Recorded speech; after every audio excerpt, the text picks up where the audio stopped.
MLA Singbo Kogi Mahiru Imagi type the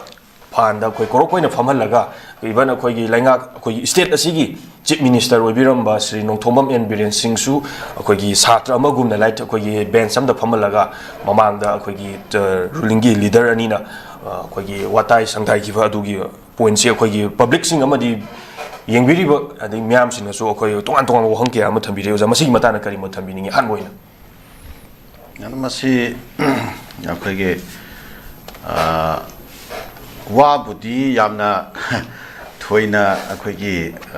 madubu wara haina haibe su ya na kalamuram da budi ado madubu wara haibe du nate akoy ge masi akoy kanoni akoy matter of dignity ni akoy state sigi miyam gi ikai khumna baga mari leina ba wafam ni akoy state sigi adugumba legislature singche akoy miyam gi adumba mandate ni miyam gi mihut ni adugumba miyam gi mihut sing duda akoy BJP gi central leadership na makoy da tawriba treat to makoy da tawriba treatment do matu akoy privilege akoy dignity akoy honor sirishida yamna chauna asoba akoy ningba kainingai oiba gesture amani ningba kainingai oiba thong amani na admana lobu yai ahan bada makoy sitting arrangement se masi yam thina akoy lebak macha tadi MLA sing mantri sing phamali bo mong se akoy punamakna akoy na khangi Bharat ki adugumba Indian freedom movement ki adugumba lusingba akoy Gandhi ji natragana Indian National Congress matam duki ko miyoi sing akoy London da bilata akoy kauraga akoy wari watai sanabagi tangkakna singbal leibuda akoy history da dum thenari duni round table conference haina ko round table conference da saruk yakhi ena ko suaina akoy state sigi pharasu phatrasu akoy chief minister oiramba adugumba miyoi yauri adegi akoy sangna tam taruk tare la karaba adumba veteran oiba adugumba akoy legislature sing yauri adegi akoy gi sida dongan ba kendra amamgi miut ngaktane ba ko se chatisi ado akoy central gi BJP gi phamiba BL Santos amsung sambit patra kana hai kana makoy si kano nate ba JP na tagu phawba nate adegi home minister Amit Shah su nate ba ko makoy si ado makoy si akoy party gi adumba kano amane ba akoy gi party organization gi adumba miyoi singne ba adu su middle class gi adumba miyoi singne ba idi makoy su thaudar oine hetare prime minister gi natraga Amit Shah gi natraga Nadda gi thaudar oine ba makoy su moi gi under the behest of under the instruction of JP Nadda president BJP ko aduga akoy gi Amit Shah adugi instruction makhada makoy su faminaba aduma thaudar oine ba ko adugum badugi level da state amagi chief minister oirama badu mamioi adagi tam ka kar aba adagi state sile da ko ya choba portfolio file mantri oirama ba mele mayam adagi si akoy angangi band samada phamalaga mamangda sat ozana phamaga kano thobogi type da lagla shu takpagi type da akoy yengboda yam mong ta khidre madumati akoy tasengna harakan masidi ai ba lanai opinion ni akhoi daga madugumba akhoi na kai gumba tanjang da akhoi daga dugumba thengnare na khanba taragadi phampham du dagi hogalaga ai phampham du yaw da be skip toraga lakani so ba thawai usitaba manner na hairamaga ko hogalaga lakpham thoi lakadabani adugi yam thongdo yam phajate yam nungaite amasi ama kano to bugi wanate allegation to bugi wati nate adu makhoi si akhoi state si pride ni akhoi miyam gi mai ne ba akhoi gi mihut ne akhoi gi mandate ne sumai te tora pase nungaite sema lagi ani shubada makhoi da thamai bu wafam se makhoi da thamai bu wafam se nakhoi state sida akhoi peace hanjanna ba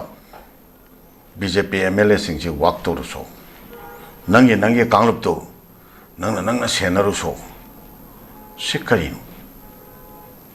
somadi state sida lairiba issue se law and order ga mari leinaba issue sibu akhoi state ki executive na mase dil tawdadna aduma MLA singdudi legislature neba akhoi de legislative power khaktane ba government paira kanda government leira kanda akhoi da executive power do paidori neba hoja hojikti executive power si raj bhavan da leiba governor gi da leiba chief secretary da leiba DGP da leiba makoina tawgadaba thabakni state sida law and order hanjalanba peace hanjalanba se moigi thabak neba ado state sida law and order hanjalanba peace hanjalanba mari leina na paikhat kadaba state executive ki thabak adu paikhat nabagi damakta popular government nama leira popular government duna tongan ba section singdo tongan engage tawraga comprehensive oiba action program paikhatna lakna ba adugi poram pomitu yatlaga center ga in coordination da in cooperation da thawak paikhatna nabi poram pomit ama lakadra haina khoi state chi miyam na khorang na popular government lakon ngairaga ngasi BJP gi MLA singdu noi gi jaga da peace program ba hanu khonaru kho hai basidi masi akhoi ngayon bhamda nga sian ba ngai ba hai phapro nga sian ba ngai ba gi thongdu mana tri pra state sida akhoi 6 schedule gi makhada territorial council akhoi prokna ba chingi aduga tamgi tongan akhoi tongan ba administration prokna ba simasana tana lakpa administration ma lakna ba gi adumaina akhoi info ga thamba adugi poram pomit ama nati haiga do rifraibo ada akhoi sire peace purakna na bahana honaru ko haibase peace purak pada changi basi ngasai gi separate administration gi BJP gi manung da lairiba adugumba MLA singduna tawriba demand se masi yanaba purak padu natraba hoi akhoi gi sire sida akhoi misunderstanding dagi haikadra akhoi gi sire sida tongan ba akhoi magi aspiration da tongnar pa thawak tagi haikadra akhoi violence ki waiba thawok thokre ba the violence to the akhoi self restraint nakal ani mak tagi self restraint aduga adum wana rakpa aduga tanthana rakpa aduga akhoi self restraint tongnar rakpa government su intervention khar tawrakpa khitang di akhoi safara leire ba the housing IDP sing mayum da hanjan bagi wafam akhoi chapchana lekhai tabang ngamdri free movement gi wafam lekhai tabang ngamdri sigi poching asidi akhoi ngasai tawriba separate administration gi demand se siga mari leine yeba no separate administration gi demand se masi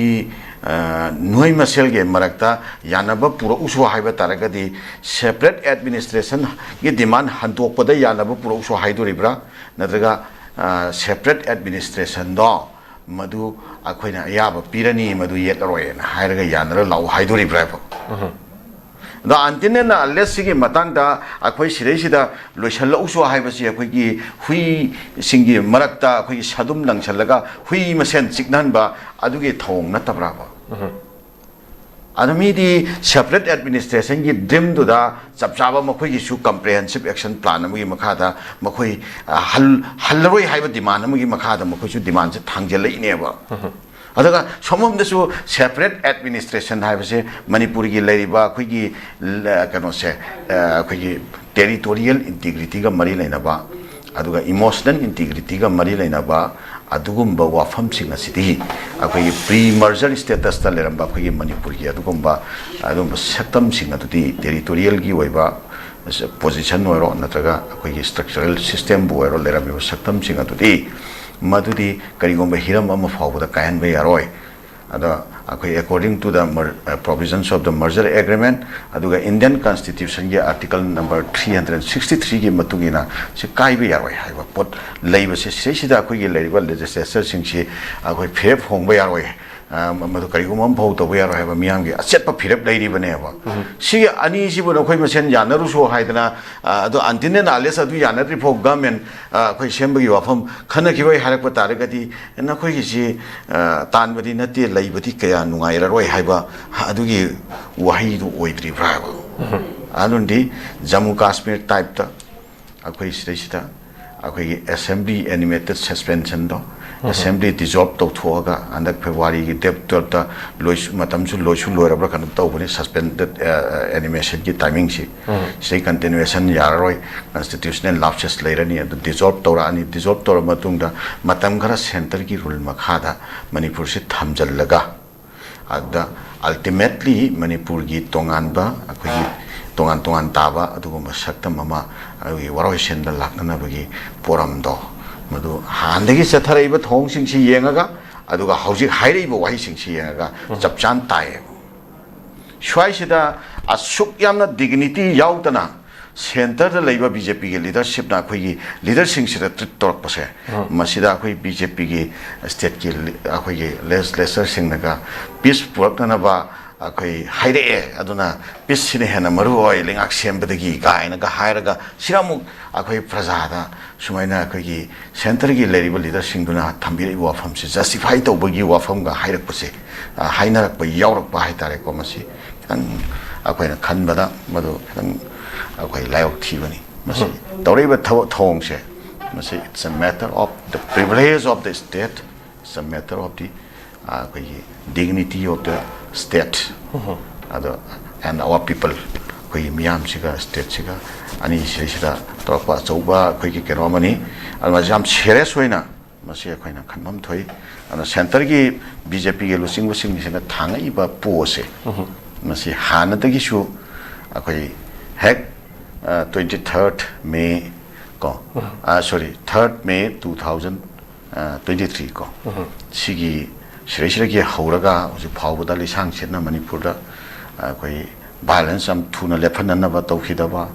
ꯑꯗꯩ ꯅꯥꯀꯟꯁꯦ ꯑꯩꯈꯣই ꯅꯣꯡꯃꯩ ꯄꯥꯏꯕ ꯐꯤꯕꯝ ꯑꯃ ꯂꯩꯅꯍꯜꯂꯒ ꯑꯅꯤꯁꯤ ꯅꯣꯡꯃꯩ ꯀꯥꯞꯅꯍꯜꯂ ꯂꯩꯅꯅꯕꯒꯤ buffer zone ꯂꯩꯍꯟꯅꯅꯕꯒꯤ ꯏꯔꯥꯡ control ꯇꯧꯅꯅꯕ ꯑꯩꯈꯣꯏꯒꯤ central paramilitary forces and the army ꯂꯩ ꯃꯌꯥꯝꯁꯤꯅ ꯈꯨꯗꯛꯇ ꯏꯟꯇꯔꯚꯦꯟꯁꯟ ꯐꯖꯅ ꯂꯧꯕꯤꯈꯤꯗꯕ ꯈꯣꯠꯄꯤꯈꯤꯗꯕ ꯁꯨꯝ ꯃꯌꯥꯝꯁꯤ ꯑꯗꯒꯤ IDPꯒꯤ ꯏꯁꯨꯁꯨ ꯍꯧꯖꯤꯛ ꯐꯥꯎꯕ ꯐꯖꯅ ꯁꯦꯇꯜ ꯇꯧꯕ ꯉꯝꯗꯕ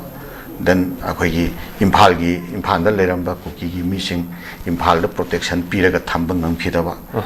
ꯆꯦꯜꯍꯟꯈꯤꯕ ꯑꯗꯩ ꯑꯁꯣꯝꯗ ꯂꯩꯔꯝꯕ ꯆꯨꯔꯆꯥꯟꯄꯨꯔꯗ ꯂꯩꯕ ꯃꯤꯁꯤꯡ ꯆꯨꯔꯆꯥꯟꯄꯨꯔꯗ ꯁꯦꯀ꯭ꯌꯨꯔꯤꯇꯤ ꯐꯖꯅ ꯄꯤꯔꯒ ꯊꯝꯕ ꯉꯝꯈꯤꯗꯕ ꯆꯨꯔꯆꯥꯟꯄꯨꯔꯗ ꯂꯩꯕ ꯑꯩꯈꯣꯏꯒꯤ ꯃꯩꯇꯩ ꯈꯔꯁꯤ ꯁꯦꯀ꯭ꯌꯨꯔꯤꯇꯤ ꯐꯖꯅ ꯄꯤꯔꯒ ꯊꯝꯕꯗ ꯀꯌꯥꯝ ꯂꯨꯕ ꯊꯕꯛꯅꯣꯕ ꯁꯦꯟꯇꯔꯅ ꯇꯧꯒꯦꯅ ꯇꯧꯔꯕꯗꯣ ꯑꯗꯨ ꯁꯤ ꯇꯧꯕꯤꯈꯤꯗꯕ ꯁꯤꯒꯨꯝꯕ ꯃꯌꯥꯝꯁꯤ ꯁꯨꯝ ꯑꯩꯈꯣꯏ ꯀꯦꯁ ꯁ꯭ꯇꯗꯤ ꯑꯃꯨꯛꯇ ꯇꯧꯁꯦꯕ ꯍꯪꯒꯠꯂꯒ ꯑꯃꯨꯛꯇ ꯔꯤꯀꯦꯄꯤꯆꯨꯂꯦꯁꯟꯁꯦ ꯇꯧꯁꯦꯕ ꯁꯤꯁꯤꯗ ꯑꯗꯨꯝ ꯄꯣꯞ ꯇꯥꯏ ꯑꯗꯣ ꯉꯔꯥꯡ ꯅꯍꯥꯟ ꯄ꯭ꯔꯥꯏꯝ ꯃꯤꯅꯤꯁꯇꯔ ꯃꯅꯤꯄꯨꯔꯗ ꯂꯥꯛꯑꯝꯕ ꯀꯥꯟꯗ ꯑꯩꯈꯣꯏꯒꯤ ꯆꯤꯡꯒꯤ ꯐꯟ ꯇꯣꯉꯥꯟꯅ ꯄꯤꯔꯦ ꯑꯃꯨꯛ ꯍꯥꯏꯕ 7,000 ꯑꯩꯈꯣꯏꯒꯤ ꯁꯝꯊꯤꯡ ꯀ꯭ꯔꯣꯔ ꯆꯤꯡꯒꯤ ꯇꯣꯉꯥꯟꯅ ꯄꯤꯊꯣꯛꯑꯝꯃꯤꯗꯅ ꯆꯨꯔꯆꯥꯟꯄꯨꯔ ꯆꯠꯂꯒ ꯂꯧꯊꯣꯛꯑꯝꯃꯤ ꯑꯩꯈꯣꯏ ꯇꯝꯄꯥꯛꯀꯤ ꯑꯃꯨꯛꯀ ꯂꯥꯛꯑꯀꯥꯟꯗ 1,000 ꯀꯌꯥꯅꯣ ꯑꯗꯣ ꯑꯃꯨꯛ ꯄꯤꯔꯦ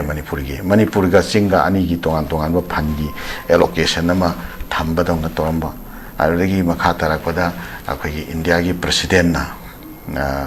ꯆꯤꯡꯒꯤ ꯇꯣꯉꯥꯟꯕ ꯁꯦꯄꯔꯦꯠ ꯐꯟ ꯄꯤꯕꯒꯤ ꯋꯥꯐꯝꯁꯦ ꯃꯁꯤ ꯃꯥ ꯑꯣꯐꯤꯁꯤꯌꯦꯜꯂꯤ ꯑꯦꯛꯅꯣꯂꯦꯖ ꯇꯧꯏ ꯍꯥꯏꯕ ꯋꯥꯐꯝ ꯂꯥꯛꯄ ꯑꯗꯨ ꯑꯣꯏꯔꯒꯗꯤ ꯆꯤꯡꯒꯤ ꯇꯣꯉꯥꯟꯕ ꯐꯟ ꯄꯤꯕꯁꯤ ꯑꯦꯛꯅꯣꯂꯦꯖ ꯇꯧꯔꯦ ꯑꯗꯩ ꯄ꯭ꯔꯥꯏꯝ ꯃꯤꯅꯤꯁꯇꯔꯅ ꯄꯤꯔꯦꯅ ꯂꯥꯎꯊꯣꯛꯏꯕꯅꯤ ꯑꯗꯨꯒ ꯄ꯭ꯔꯁꯤꯗꯦꯟꯅ ꯑꯦꯛꯅꯣꯂꯦꯖ ꯇꯧꯋꯦ ꯍꯥꯏꯔꯒꯗꯤ ꯁꯤꯗ ꯀꯔꯤ ꯃꯈꯥ ꯑꯃꯨꯛ ꯇꯥꯈꯤꯒꯗꯒꯦꯕ ꯁꯤꯗ ꯑꯩꯈꯣꯏꯒꯤ ꯂꯩꯔꯤꯕ ꯂꯦꯖꯤꯁꯂꯦꯆꯔꯁꯤꯡꯁꯤꯅ ꯀꯔꯝꯕ ꯗ꯭ꯔꯤꯝꯅꯣꯕ ꯑꯃꯨꯛꯀ ꯇꯧꯕꯤꯔꯤꯁꯦ ꯃꯅꯤꯄꯨꯔ ꯀꯟꯅꯅꯕꯒꯤ ꯀꯔꯝꯕ ꯗ꯭ꯔꯤꯝ ꯂꯩꯕꯤꯔꯤꯕꯒꯦꯕ ꯒꯣꯔꯃꯦꯟ ꯁꯦꯝꯒꯦꯅ ꯆꯠꯂꯒ ꯅꯈꯣꯏ ꯄꯤꯁ ꯄꯨꯔꯛꯎꯈꯣ ꯍꯥꯏꯔꯒ ꯊꯥꯔꯛꯑꯕꯁꯤ ꯀꯔꯝꯕ ꯃꯈꯥ ꯇꯥꯕ ꯗ꯭ꯔꯤꯝ ꯑꯃꯨꯛ ꯂꯩꯔꯤꯕꯒꯦꯕ ꯑꯗꯨ ꯑꯣꯏꯇꯥꯔꯒꯗꯤ being as a leader of the state of Manipur ꯅꯈꯣꯏ ꯔꯦꯁꯄꯣꯟꯁꯤꯕꯤꯂꯤꯇꯤ ꯂꯧꯕꯤꯔꯣ ꯄ꯭ꯔꯖꯥꯒ ꯂꯣꯏꯅꯅ ꯆꯠꯄꯤꯔꯣ ꯑꯗꯨꯒ ꯑꯩꯈꯣꯏ ꯆꯞ ꯆꯥꯕ ꯄ꯭ꯔꯖꯥꯒ ꯂꯣꯏꯅꯅ ꯑꯩꯈꯣꯏ ꯐ꯭ꯔꯦꯞ ꯂꯧꯔꯒ ꯑꯗꯨꯝꯕ ꯃꯅꯤꯄꯨꯔ ꯀꯥꯏꯍꯟꯅꯕ ꯁꯤꯜꯂꯛꯄ ꯌꯥꯕ ꯊꯕꯛ ꯊꯧꯑꯣꯡꯁꯤꯡꯒꯤ ꯃꯥꯌꯣꯛꯇ ꯑꯩꯈꯣꯏ ꯆꯞ ꯆꯥꯅ ꯂꯦꯞꯁꯤ ꯑꯗꯨꯒ ꯑꯩꯈꯣꯏꯒꯤ ꯄꯤꯄꯜ ꯁꯤꯗꯩꯁꯤꯗ ꯌꯥꯝꯅ ꯃꯁꯛ ꯊꯣꯛꯄ ꯌꯥꯝꯅ ꯀ꯭ꯂꯤꯌꯔ ꯑꯣꯏꯕ ꯁ꯭ꯇꯦꯟ ꯑꯃꯈꯛ ꯂꯧꯔꯒ ꯑꯩꯈꯣꯏꯒꯤ ꯂꯩꯖꯔꯤꯕ ꯃꯤꯌꯥꯝꯁꯦ ꯄꯨꯟꯁꯤꯜꯍꯟꯅꯕ ꯑꯩꯈꯣꯏꯒꯤ ꯃꯍꯧꯁꯥꯗꯒꯤ ꯂꯩꯖꯔꯛꯄ ꯄ꯭ꯔꯤ ꯃꯔꯖꯔ ꯁ꯭ꯇꯦꯇꯁꯇ ꯂꯩꯖꯔꯛꯄ ꯑꯩꯈꯣꯏꯒꯤ ꯑꯦꯗꯃꯤꯅꯤꯁꯇ꯭ꯔꯦꯇꯤꯚꯀꯤ ꯑꯣꯏꯕ ꯇꯦꯔꯤꯇꯣꯔꯤꯒꯤ ꯑꯣꯏꯕ ꯐꯤꯕꯝꯁꯦ ꯀꯥꯏꯍꯟꯗꯅꯕ ꯑꯗꯨꯗ ꯀꯃꯤꯠꯃꯦꯟ ꯂꯩꯇꯕ ꯑꯗꯨꯗ ꯌꯥꯝꯅ ꯆꯤꯡꯅꯅꯤꯡꯉꯥꯏ ꯑꯣꯏꯕ ꯊꯧꯑꯣꯡ ꯆꯠꯊꯔꯤꯕ ꯑꯗꯨꯒꯨꯝꯕ ꯀꯥꯡꯂꯨꯞꯁꯤꯡꯗꯣ ꯑꯗꯨꯒꯤ ꯃꯥꯌꯣꯛꯇ ꯑꯩꯈꯣꯏ ꯃꯤꯌꯥꯝꯒꯤ ꯀꯟꯚꯦꯟꯁꯟꯒ ꯂꯣꯏꯅꯅ ꯋꯥꯔꯦꯞ ꯂꯧꯔꯀꯥꯟꯗ ꯑꯩꯈꯣꯏꯒꯤ ꯑꯣꯏꯕ ꯈꯣꯡꯊꯥꯡ ꯁꯦꯝꯕꯅ ꯆꯨꯝꯒꯅꯤ ꯍꯥꯏꯕ ꯑꯁꯤꯒꯤ ꯋꯥꯈꯜꯂꯣꯟꯁꯦ ꯑꯩ ꯁꯨꯃꯥꯏꯅ ꯏꯀꯥꯏ ꯈꯨꯝꯅꯅ ꯍꯪꯒꯠꯆꯅꯤꯡꯉꯤ